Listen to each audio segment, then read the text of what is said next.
अज्ञानतिमिरान्धस्य ज्ञानाञ्जनशलाकया चक्षुरुन्मीलितं येन तस्मै श्रीगुरवे नमः। नमः ॐ विष्णुपादाय कृष्णप्रेष्ठाय भूतले श्रीमते भक्तिवेदान्तस्वामिनिति नामिने। नमस्ते सारस्वते देवे गौरवाणी प्रचारिणे निर्विशेषा शून्यवादी पाश्चात्यदेशधारिणे। जय श्री कृष्ण चैतन्य प्रभु नित्यानंद श्री अद्वैत गदाधर श्रीवासादि गौरभक्तवृंद। हरे कृष्णा कृष्ण कृष्ण हरे हरे, हरे Ram Ram Ram Hare Hare.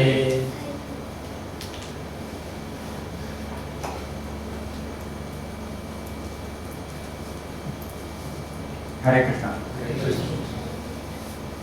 So today I have gathered some questions that are raised in one new cinema called PK. I think most of you have heard of this cinema. It is a box office success and it has netted huge, the largest collection so far from a Hindi movie, crossing 300 crore. So in that cinema, some questions are raised, and I have a list of questions. I have not seen the cinema, but somebody has sent me the questions. There are 19 questions that are raised in the cinema, and I try to answer those questions. The first question that is raised is, do fearful people go to temples? Basically, the person is thinking that people go to temple because they have got some fear in their heart. So my answer is, if there is some fear in somebody's heart due to some danger they may face, some difficulty they may have, some problem they may be facing, then that's a good reason to go to a temple. And it is a fact that people get some relief when they pray to God for protection. That's reality. But we also have to understand that that is not the only reason why people go to a temple. Somebody can go to a temple having proper knowledge of what is a temple, who is God. Even intelligent, knowledgeable people also can go to a temple. Somebody can go to a temple for getting knowledge. Somebody can go to a temple to actually get some, go to a sanctified place which is pure and will have a positive influence on their heart or consciousness. So going to temple can be for many different reasons. And it's not true that only because of fear somebody has to go to a temple. It's not correct. Second question is going to temple due to fear of a coward. Coward means a person who's always afraid. And to cover up his fear, he go to a temple. So indirectly, the person is stating that there is no use going to a temple. Simply they make a show of going to temple because they are really cowards. They don't want to face reality outside in the world. But again, this is also not a correct proposition, because if somebody goes to a temple for getting freedom from fear or get over the cowardice, then that's not wrong. All the questions that are here raised are raised by a person who doesn't know what is temple, doesn't know who is God, doesn't know what is religion, doesn't know what is actually being said in the scriptures. This person who is raising the questions himself is a big ignorant fool. So the questions actually don't deserve to be answered. But still I am going to answer them just to, help us understand that people are carried away because they themselves are in ignorance. It's also true that a lot of cheating goes on in the name of religion and God. That's also true. So if there are some people who are cheating, doesn't mean everyone connected with God or religion are cheaters. Just like if there are fake notes in circulation in the market, does it mean every note is a fake note? No.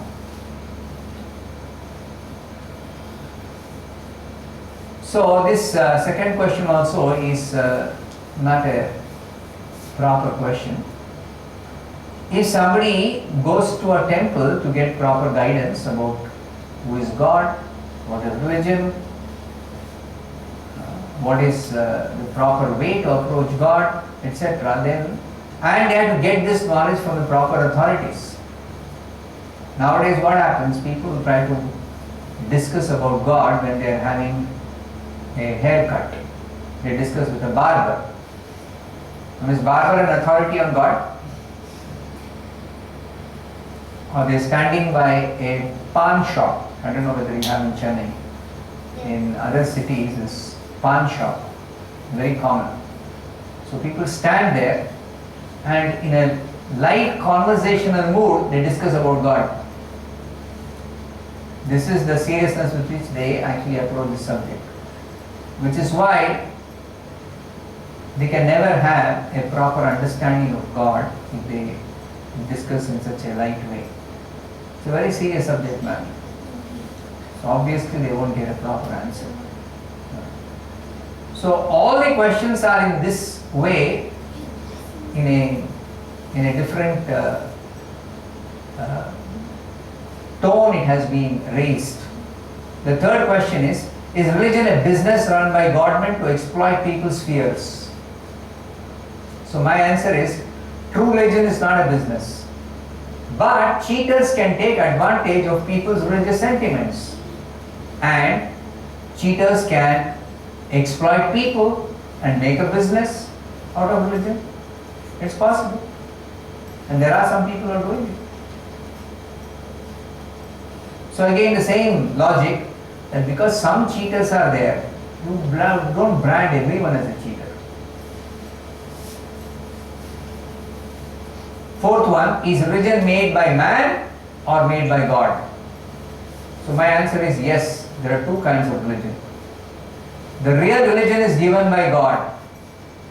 Dharmam tu sakshat bhagavat pranita. Only God can give us a religious system. Religion means laws of God. But there are people who concoct and make their own religious system. They fabricate religion. They make their own laws, they make their own principles, their own system, their own concoction, their own deity, or their own God. That is not real religion. That is a fake religion. So, religion made by man is fake, is false. Religion given by God is a real religion. Fifth question, when God is all powerful, why do religionists need to protect Him? Question is, when God is all powerful, why do religionists need to protect Him? The answer is, God does not require anyone's protection. He never wants any protection. He never in need. It is God only who gives protection to everyone. So, a real religionist is not meant to protect God. A real religionist is meant to protect God consciousness, propagate God consciousness in a godless society to help people to become God conscious. That is the business of a real religionist. So, sixth question is, are there two gods? The God who made us and the God whom we made. Again, this is sarcastically telling that there is no God. But actually, there is only one God. That's the definition of God. There cannot be many gods. The one God is a supreme being who is the greatest. Nobody is equal to Him. Nobody is greater than Him. And in modern society, some people, they claim to be God, but they don't have power of God. They don't have any power. So such people are useless to us. Seventh one, how can worshipping a cow get a person a job? Probably in the movie they are showing somebody worshipping a cow and he's telling that because I worship cow I got a job. Before that probably he was jobless. So worship of cow is never meant to give any such benefit to anyone. Why do we worship the cow? Because cow gives us the most important food, the miracle food called milk. And therefore out of gratitude for getting this miracle food called milk, we worship the cow. Not for any other purpose. But somebody, they think that we can worship the cow and get some other benefit, then they are mistaken. That's completely wrong. If God can hear our prayers directly, this is the 8th question. Why do we need to pray to a murti? Again, people don't understand difference between idol and deity. Idol means an imaginary form of God. It means you can imagine according to your way of thinking. I can imagine according to my way. Any person can imagine according to his or her own way. So that is not the real way of worshipping God. That is wrong. Idol worship is wrong. And it is condemned in the scriptures. One should not worship any idols. All the scriptures say this. One should not worship idols. But there is something called a deity.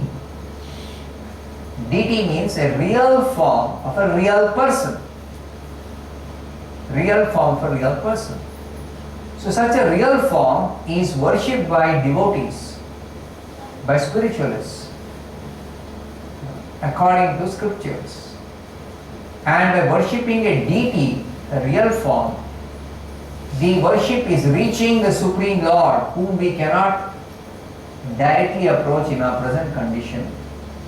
We cannot directly approach him, therefore there is a need for approaching him through his real form called deity, Archa Murti or Archa Vigraha.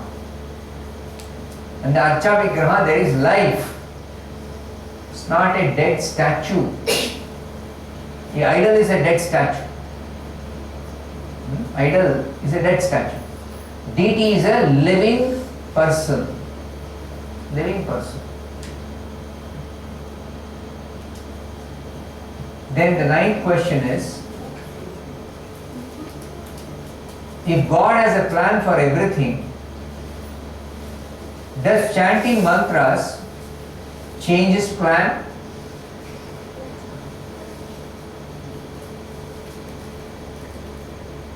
So the answer I give is, God's plan is always working. God also wants to know what is our plan.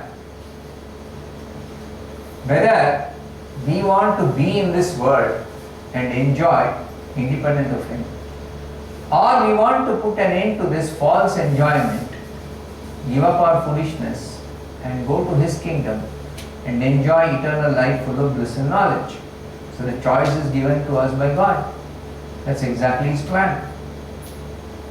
So if you want to remain here, then God will make all arrangements for you to remain here. That is God's plan. And if you want to go to his kingdom, his personal abode, then that also you make arrangement. So both are within God's plan only. You want to remain here, you can remain here. You want to get out of this place, you can get out of this place. Okay, both are within God's plan. So there is no contradiction there. That if you choose to remain here, that is not against God's plan. God has given us the choice. 10th question. Why would God want his children to roll on the ground to come to him? Some people do some ritual. They undertake some austerity. So the answer is, God does not want anyone to roll on the ground. But if someone wants to become humble, to submit to God, and to become humble they accept some austerity, some tapasya, then undertaking such an austerity is the choice of the person, and that is good for the person who is taking the austerity. So some recommended austerities are there, and they take up the austerity, become humble, submit to God, and get out of this place.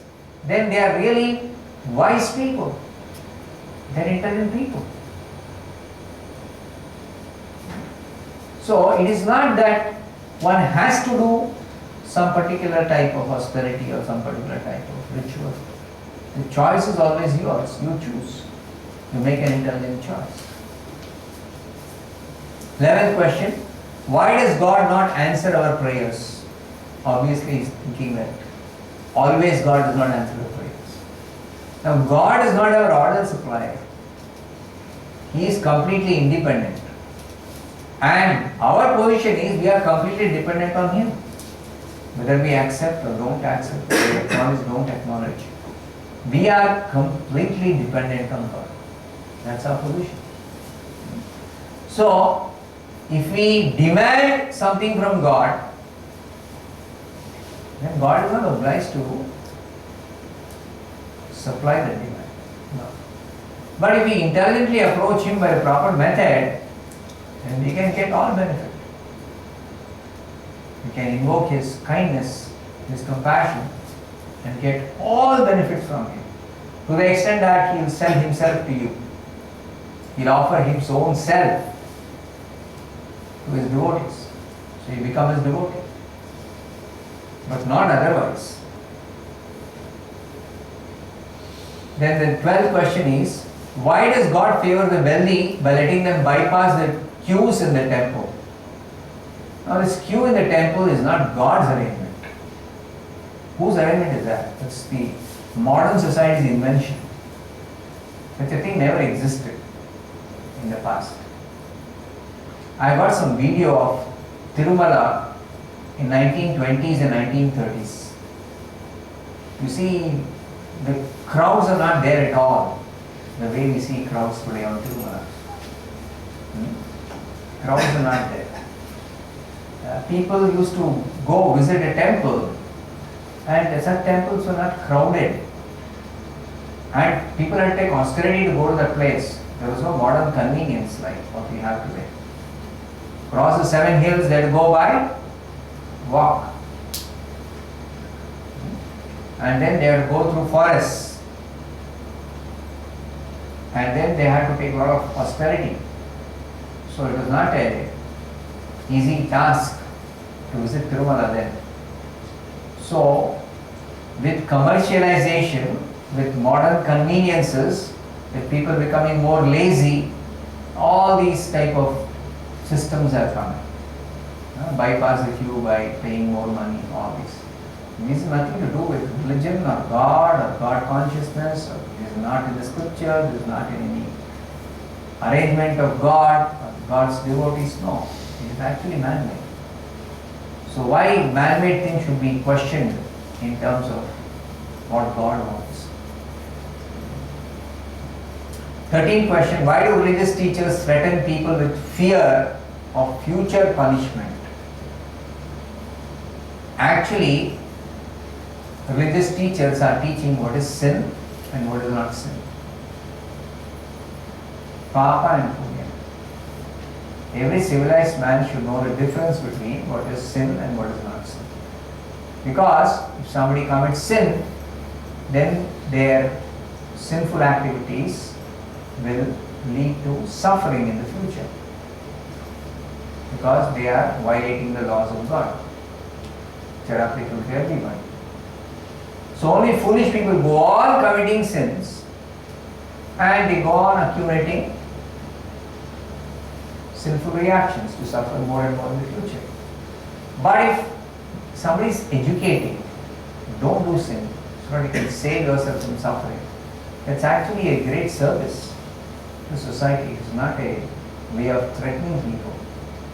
It's a way of serving people, to educate them what is sin and to help them avoid sinful activities is actually a service to society. It's not a means of threatening.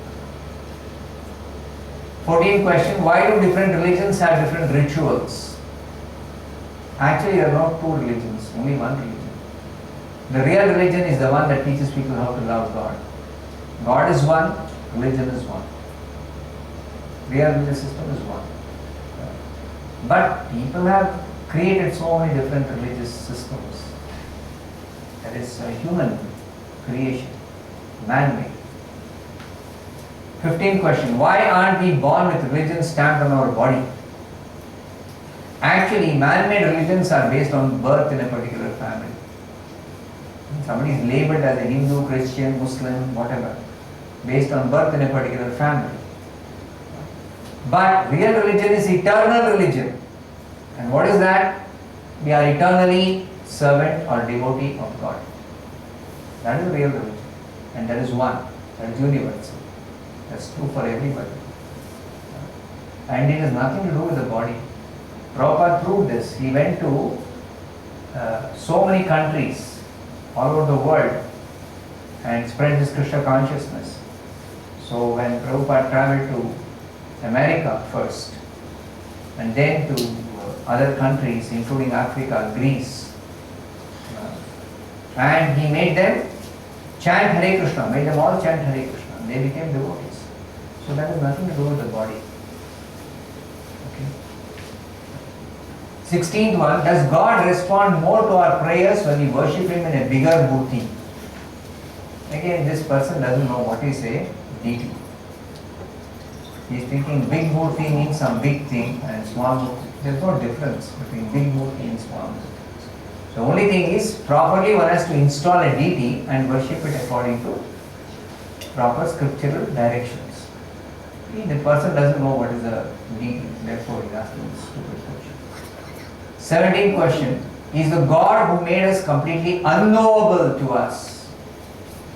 God is never unknowable if we approach Him through the right process. But if we approach Him in the wrong way, then we'll never know who's God. If we approach Him in the wrong way, we'll never know who's God. So there is a right process. The process is Prasad Bhakti. Only by Bhakti you can know God. There is no other way. 18th question, why does God like flattery? God does not like flattery. But if we glorify God, it is for our benefit, not for His benefit. So by glorifying God, actually we become benefited. We become God conscious. We become knowledgeable about God. We are able to come out of ignorance.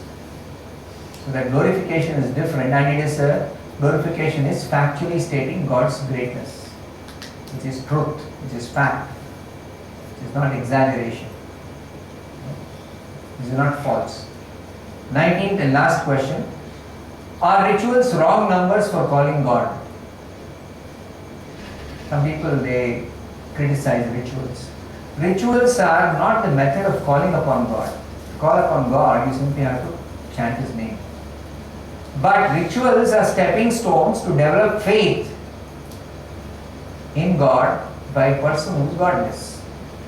A godless person has to begin with some preliminary or basic rituals and then gradually develop faith in God, and after that they can directly connect with God by simply following the process of bhakti. Or somebody can directly take up bhakti by coming in contact with the pure devotee. Then they don't have to follow any rituals, which are preliminary steps for developing faith. So if you can develop faith simply by coming in contact with God, with the pure devotee, then there is no need for any rituals. Any comments? Or any questions? Did you say that cow is also called as Kamadhenu. The cow in the spiritual world gives milk which yields all kinds of, which fulfills all kinds of desires. Like a desire tree, we don't have a desire tree in the material world. Spiritual world, there are desire trees. Desire can satisfy all desires. Can give any fruit. That is different. This is different. You cannot equate the cows here with Kamadeva. I've seen some replicas of this cow in Tinagar, big shopping malls. Okay. So even somebody say Kamadeva. No. Not a Kamadeva. Not all cows are Kamadeva. Vasishta had one Kamadeva. And somebody wanted to steal that. Parshurama's father had Kamadeva. And when King Kartivirya Arjuna, he wanted to steal that. Not to steal, wanted to steal, he forcibly took it away. And then Parshurama got back to cover fighting against Kartivirya.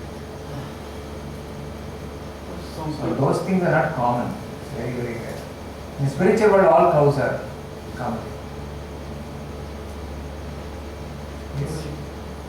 Prabhupada told that we are the son of 7 mothers. So, can You're not son of 7 mothers. There are 7 personalities who are to be respected like mother. First one is Atma Mata, the mother who gives birth.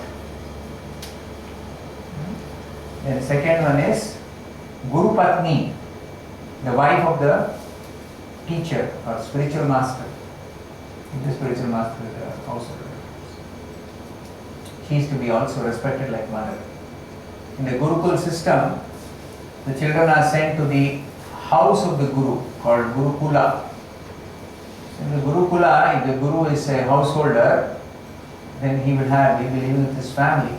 So his wife should be treated by the students as mother, to be respected. Guru's wife should be respected as mother, Guru Patni. Then the wife of the king, the queen. The king is like the father of the citizens, queen is like the mother of the citizens. So queen is to be respected like mother.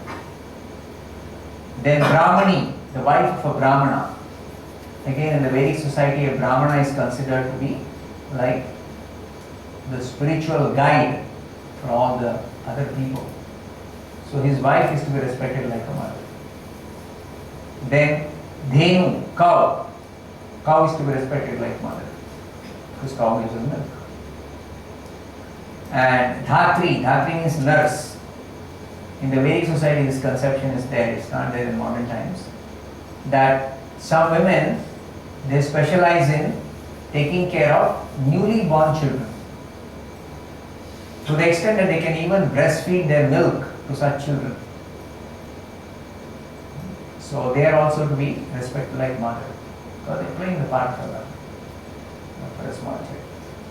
And Prithvi, Mother Earth. Earth is also considered mother because she supplies all our necessities. She nourishes our very existence by supplying all kinds of needs. So mother, the earth is also respected as mother. So that respect has to be offered. Mother means offering respect.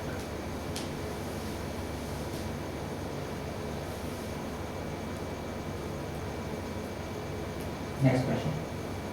Some people don't have faith in Vedas. How we can convince them God is there?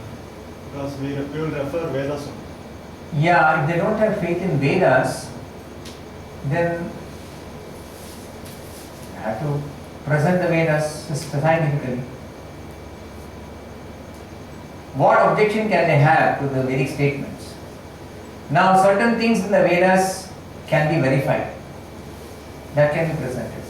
Certain statements of the Vedas cannot be verified because we have limitation. Can somebody do an experiment to find out what is the distance between this place and the sun? Not possible. You have to accept whatever the scriptures are telling. What are the living conditions in the heavenly planets in the Vedas are described? Can somebody go to heaven, find out and come back and report? Nobody can do that. So such things which are not verifiable, you have to accept authoritative statements. But there are so many other things that are verifiable, like Ayurveda. It's completely verifiable. So So the movement of the planets and the stars, heavenly bodies, is completely verifiable. Like Vedic calculation they will do, they will tell next year what are the eclipses. And you can actually see on that day there will be eclipse. Perfect. Sunrise, sunset, they can do calculation and tell you. Exactly they can tell you. So that is verifiable. There are so many things which are verifiable that should help a person build faith in the Vedas. And then they can afterwards accept it. Entire Vedas. Yes, next question. What is the difference between Smriti and Shruti? Smriti and Shruti. Shruti is the Vedic knowledge that is coming down by hearing and speaking and hearing. Brahma received this knowledge first by hearing from Krishna within the heart, and then Brahma passed on this knowledge to Narada and his other sons and disciples. And like that, the knowledge is coming down by oral tradition. But at the beginning of Kali Yuga, because people's memory is not very good in Kali Yuga, Vyasadeva put down in writing. Along with apart from Vyasadeva, many other great saintly persons, sages, they also put in writing. So whatever is written down is actually Smriti. What is written down is Smriti. And also they have written down and given us some supplementary Vedic literature which will explain the Vedas in an easily understandable way. They are presenting. It's like the Puranas, Itihasas. They are called Smriti. So Smriti can be taken two ways. One is that which is written down, and another way of understanding Smriti, that which is supplementary Vedic literature, which explains the Vedic knowledge, expands on the Vedic knowledge. So some people don't accept this Smriti. They say we accept only Shruti. But every statement in the Smriti can have a supporting statement in the Shruti. That's what the 6 Goswamis of Vrindavan, the chief disciples of Chaitanya Mahaprabhu, have done. Whatever Purana statements are there, which people can't accept or can't understand, they have given the reference from the Shruti, from the original Vedas, to support them. And thereby proving that all the statements of the Smriti are fact. They are not some imaginary concoction of some sage or saintly person. No. Apart from Bhagavad Gita is actually Shruti. Bhagavad Gita Smriti, Mahabharata, belongs to Mahabharata. Actually it is spoken by Krishna with descendant to the Brahma, Narada, so we cannot term it as Shruti. But the way it is presented to us now, what we are reading, is compiled by Vyasadeva. So even both Bhagavad Gita, Bhagavata, everything And is Smriti. Actually, now there is no Shruti now because Shruti is there, Upanishads are there. it was also written by Vyasadeva. Written means it is the same thing as what is coming down the oral tradition. See, even though it's written, certain written like Vedas, even if there is a book or a palm leaf manuscript of Vedas, that is still passed on to oral tradition.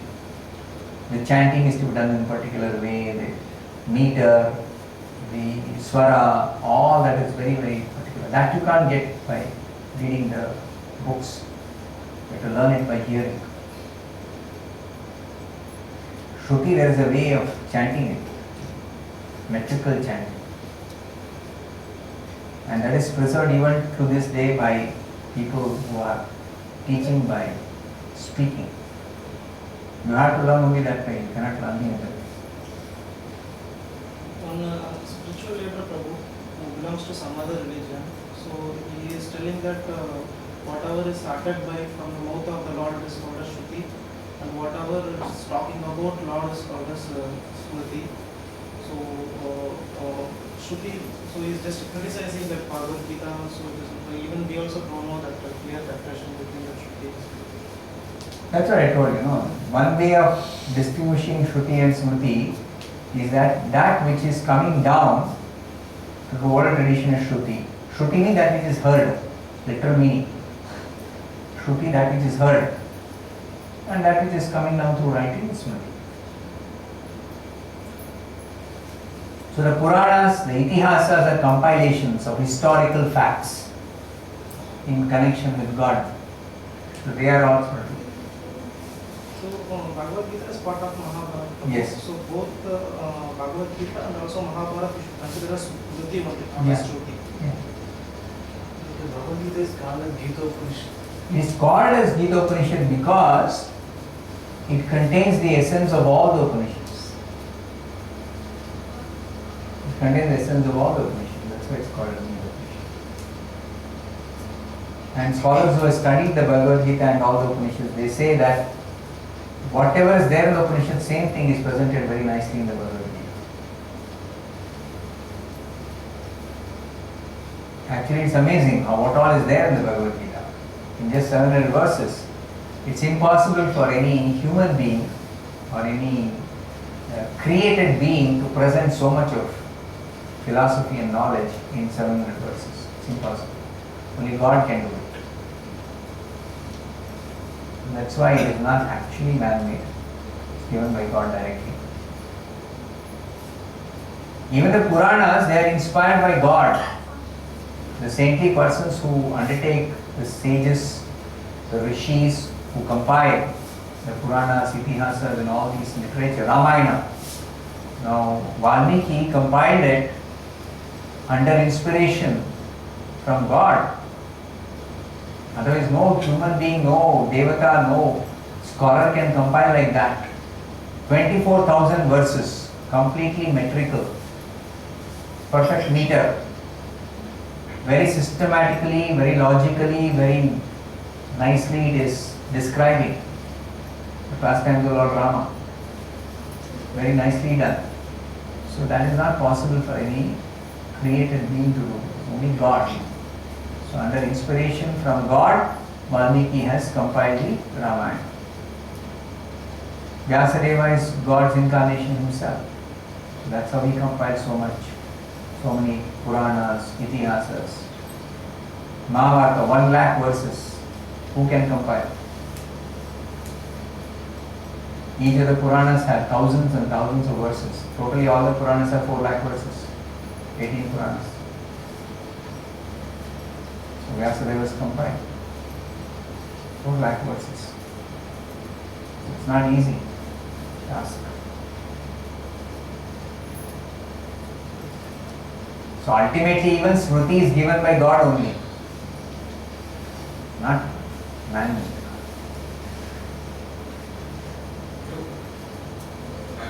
Vedas are Shruti, Yes, Veda.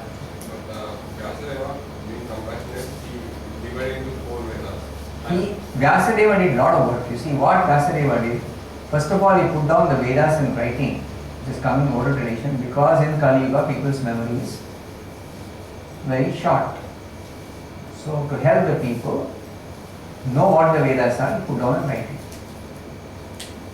Then he divided the one Veda into 4. Then he summarized the Vedas in the form of Upanishads. And then he summarized the Upanishads in the form of Vedanta Sutra. Then he explained the Vedas in the form of Itihasas and Puranas. And then finally he wrote the commentary on the Vedanta Sutra in the form of Bhagavad. So this much work he has done. Lot of work. So it's like So in that sense he has put in writing both Shruti and Smriti for our benefit. There are 18 Puranas. It is said that few Puranas are divided according to the mode of nature. Out of 18 Puranas, 6 are meant for people in the mode of goodness, 6 are meant for people in the mode of passion, 6 are meant for people in the mode of ignorance. Bhagavata Purana, Srimad Bhagavatam is the last Purana, but it is said like it's only released by like few devotees, common of Yeah. So it's even is a Purana in the mode of goodness, beyond this. It is by the classification that 6 Puranas are meant for people in the different modes. it comes under the classification of Purana for people in the mode of goodness. But still, the standard of Bhagavatam says that it can actually be properly relished only by pure devotees. Others also can read it and understand, but they cannot relish the way pure devotees. So one can progress, beginning with the mode of goodness, one can progress and come to the standard of a pure devotee and relish the Bhagavatam even more.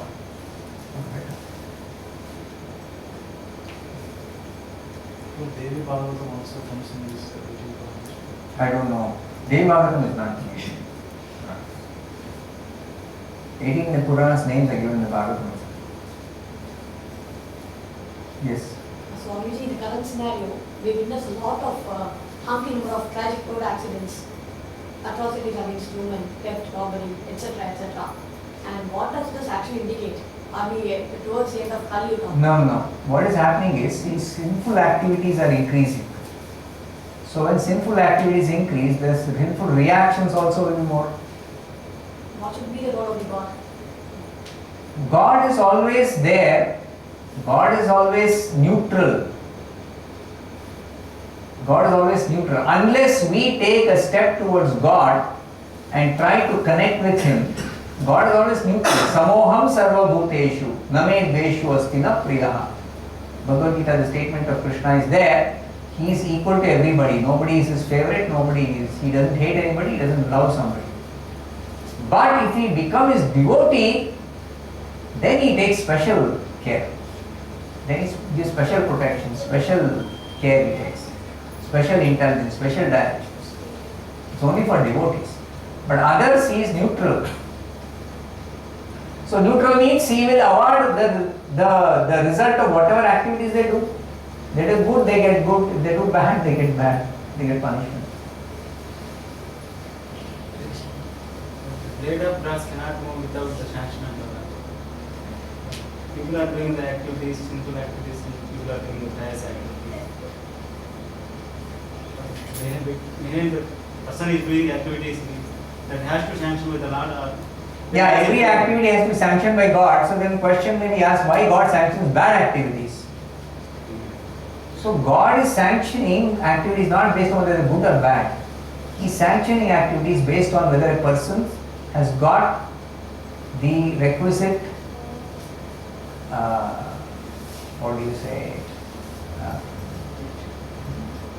eligibility to do. You have to acquire eligibility to do something. And then if you have the eligibility, that's like money. If you have money in your hand, now government will not dictate whether you go and buy something bad or good with that money. Okay, that is up to you. So it's like currency. Currency can be used properly or can be misused also. So similarly, if you have got some freedom to do some action, then according to your eligibility, God will sanction. Now whether you choose to do good or bad, that is up to you. But once you do the activity, then after that you have to face the consequences. Exactly. I told one person that there is a free will for Everyone, and he misuses the free will, then he has to suffer for misuse. He gave why God gave the free will. Free will. Why God gave free will, then you will be no better different from a table. Table has no free will. Due to free will only. You want to become like a stone, that also God will sanction. You tell God, I don't want free will. Then God will make you a stone. Then you like that, that's all. He's saying that due to free will only. So many problems are happening. Simple activities. So that When we you are have free will, suffering. there's a possibility of something called love. I told him. Love is possible only if there is free will. That is not possible. Love is two-way. Love is never one way. So that is possible only if there is free will. For the same example. There is a knife is there, you can cut nice fruits, you can kill us, but he is not at all like that. That's his choice again. Yes. If God has created everything, why did God create good and bad? God doesn't create bad. Then why are God creates this world to give us an opportunity to try to be independent. Though we can never be independent, we can try. And that trying also happens under the influence of what is called as illusory energy. We come under illusion. Under illusion, I think I am independent, but I very soon discover that I am not independent. So the creation is meant to teach us. Is meant to give us an opportunity to try and be independent, because we are adamant. We cannot be independent of God, but I am adamant, no, I want to be independent. Then God says, okay, try to be independent and become wise, and then afterwards give up this business of independence. So it's an opportunity for us to try.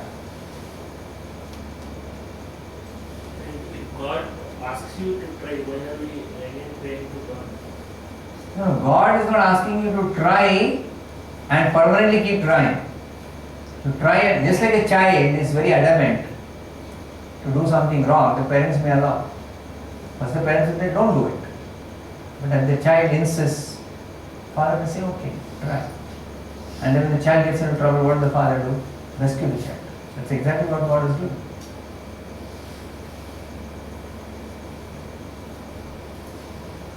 Because only when we get in trouble is there, some directions, what to do, how to get out of trouble. Otherwise, as long as there is no trouble, we don't care for God, we don't care for any rules, regulations. See, people for whom everything is going nice, they generally don't bother so much. Then again, do you say that whoever is facing trouble is only going to God? No, not true. That's not true also. Then Intelligent people, wise people, they can be living nicely also and still be worshippers of God. Because they know what is the proper way to live, what is the proper way to conduct oneself, how not to get into trouble. That is also there. Anuji, you mentioned when you worship deity only, the worship goes to the Supreme Lord. Sometimes you worship the image like photo. Idol. It is all. Idol worship is not recommended. It's imaginary form. We worship the photo frame also, which is. Photo is same as deity. Photo is identical with deity. Idol also image of the Lord. No. Idol is not image of God. Idol is concoction. Imagination. Imagination means according to your fertile brain, you come up with some, you say the stone is God, brick is God, I am God, house is God, everything is God. This is all idol worship.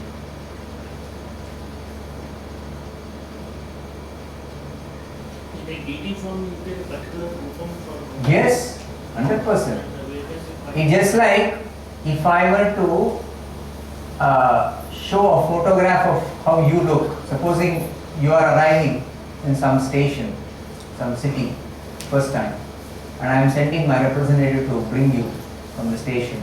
I can show you his photograph and say, this is how you look. So the photograph has to be actually your photograph. I cannot concoct something.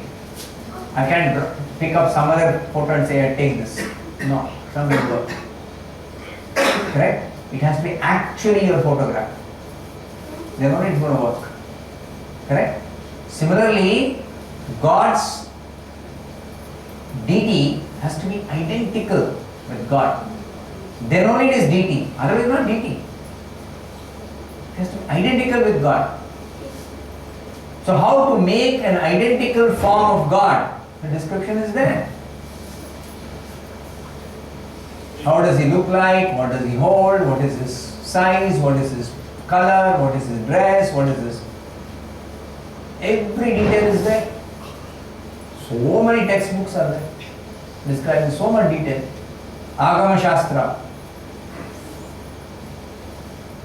So many books are there. They study for 12 years, Agama Shastra. That's because we want to worship real God. That's why. And then what's the need for all this difficulty? You can imagine and concoct and make your own imaginary form. No meaning. It's useless. If we want to worship in home, can we take deity there? Yeah, you can keep deity at home. Yes. It should be only in the form of poster or? No. See, the picture, the advantage is that already the deity has been installed. So you don't have to take the trouble of making a deity, preparing a deity. Right? Photography, it's already deity is prepared. According to rules, regulations, according to Shastra, everything. So very easy. Modern technology allows that. Formerly they had to paint. Sit in front of the deity and paint and then give you the painting. Go and worship at home. Now what is technology has made it? One mobile phone, you click and take the picture and take a printout in a color printer and just keep it and worship. They made it easy, that's all. Another deity you can keep. But if you keep a deity, you have to make sure it is the right form, proper, authorized form it is. So you have to approach somebody who knows.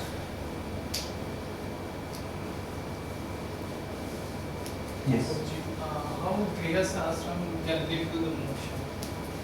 In which way? See, ashram, last question. It's time to close. Ashram means spiritual shelter.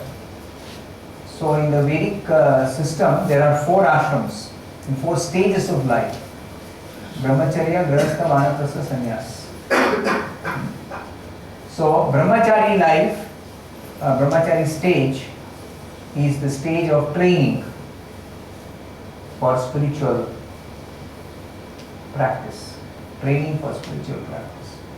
So that training is meant to educate a person that this material world is actually a prison house and we are all imprisoned in this body, and our goal of life in the human form of life is to get out of this imprisonment, and for that we should actually develop detachment from the body, detachment from everything material. But at the end of this brahmacharya training, if a person is not able to develop detachment, so there are 2 cases. One is a person develops detachment, another person does not develop detachment.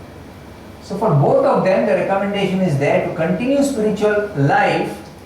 The one who has developed detachment, he accepts sannyas, ashrama, directly from after completing brahmacharya. But those who have not developed detachment, they can continue spiritual life as grihastha. So get married, raise a family, still according to the rules and regulations of the scriptures, still continuing to practice spiritual life, aiming to develop detachment by taking responsibility. By taking responsibility, that attachment what is still there, that can be directed towards responsibility for raising a Krishna conscious family. That's a responsibility, and that helps develop detachment. Not that it is a license for enjoyment and I am still, irresponsible. No. There are people who don't accept family responsibility. They simply want to enjoy without any responsibility. That is against spiritual culture. Typically in these Western countries, no system of family, marriage, nothing, no responsibility. Irresponsibility. That is useless. Whereas somebody accepts grihastha ashrama means he takes responsibility for raising a family, Krishna conscious family, wife and children. He takes responsibility. And he directs his attachment towards specific people and takes responsibility. And with that he makes advancement and eventually he accepts vanaprastha and sannyas. So grihastha ashrama also, yes, is meant for that same purpose. Moksha. But ultimately developing detachment is sannyasa.